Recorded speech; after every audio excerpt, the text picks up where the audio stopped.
ഈ മുഖം തിരിച്ചറിയാത്ത മലയാളികൾ ഇന്നില്ല. സോഷ്യൽ മീഡിയയിലെ സജീവ സാന്നിധ്യമാണ് ഈ ചിത്രകാരി.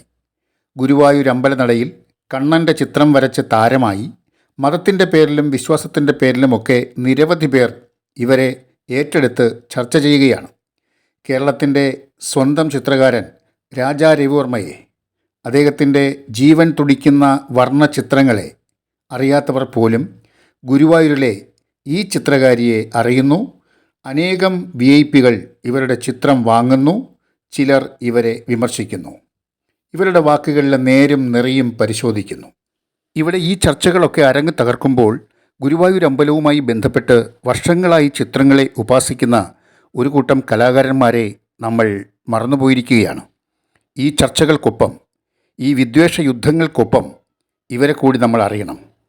ഇത് ശ്രീ പ്രിൻസ് തോന്നയ്ക്കൽ, ഗുരുവായൂർ ദേവസ്വത്തിൻ്റെ കീഴിൽ ശ്രീ മമ്മിയൂർ കൃഷ്ണൻകുട്ടി ആശാൻ്റെ ശിക്ഷണത്തിൽ ഗുരുവായൂർ ദേവസ്വം മ്യൂറൽ പെയിൻറ്റിംഗ് ഇൻസ്റ്റിറ്റ്യൂട്ടിൽ നിന്ന് ചുമർ ചിത്രത്തിൽ പരിശീലനം നേടിയ ചിത്രകാരന്മാരിൽ ഒരാൾ. 5 വർഷം നീണ്ടു നിൽക്കുന്ന ചുമർ ചിത്ര പരിശീലനങ്ങളിലൂടെ നൂറുകണക്കിന് കലാകാരന്മാർ പഠനം പൂർത്തിയാക്കി പുറത്തിറങ്ങിയിട്ടുണ്ട്. കേരളത്തിലെ നിരവധി ക്ഷേത്രങ്ങളിലും മറ്റുമായി നൂറുകണക്കിന് ചിത്രങ്ങൾ ഇവർ വരച്ചു കഴിഞ്ഞു. ഇവരുടെ ചിത്രങ്ങൾ വലിയ വിലയ്ക്ക് വിറ്റുപോകുന്നില്ല. ആരും ഈ ചിത്രങ്ങളെ ചർച്ചയ്ക്ക് വിധേയമാക്കുന്നുമില്ല.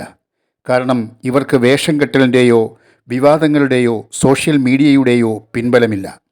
ചുവർ ചിത്രങ്ങളിൽ പുതിയ ചരിത്രം തീർക്കുന്ന ശ്രീ പ്രിൻസ് തോന്നയ്ക്കൽ അദ്ദേഹത്തിൻ്റെ ഭാര്യയെയും ശിഷ്യകളെയും ഒപ്പം കൂട്ടി mural Ramayanam, mural Mahabharatam, mural Vinayaka എന്നീ 3 ചിത്രപുസ്തകങ്ങൾ പുറത്തിറക്കിയിട്ടുണ്ട്.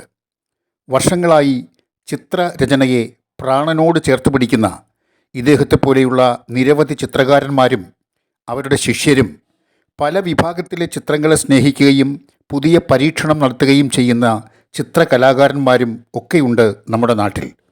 ഇവിടെ എന്തിനായാലും ഒരു ചിത്രം കൊണ്ട് പ്രധാനമന്ത്രിയുടെ മുമ്പിൽ വരെ ഒരു ചിത്രകാരിയെ എത്തിച്ച പ്രോത്സാഹകർ ഇത്തരം കലാകാരന്മാരെ കൂടി ദയവായി ഓർക്കുക, പ്രോത്സാഹിപ്പിക്കുക.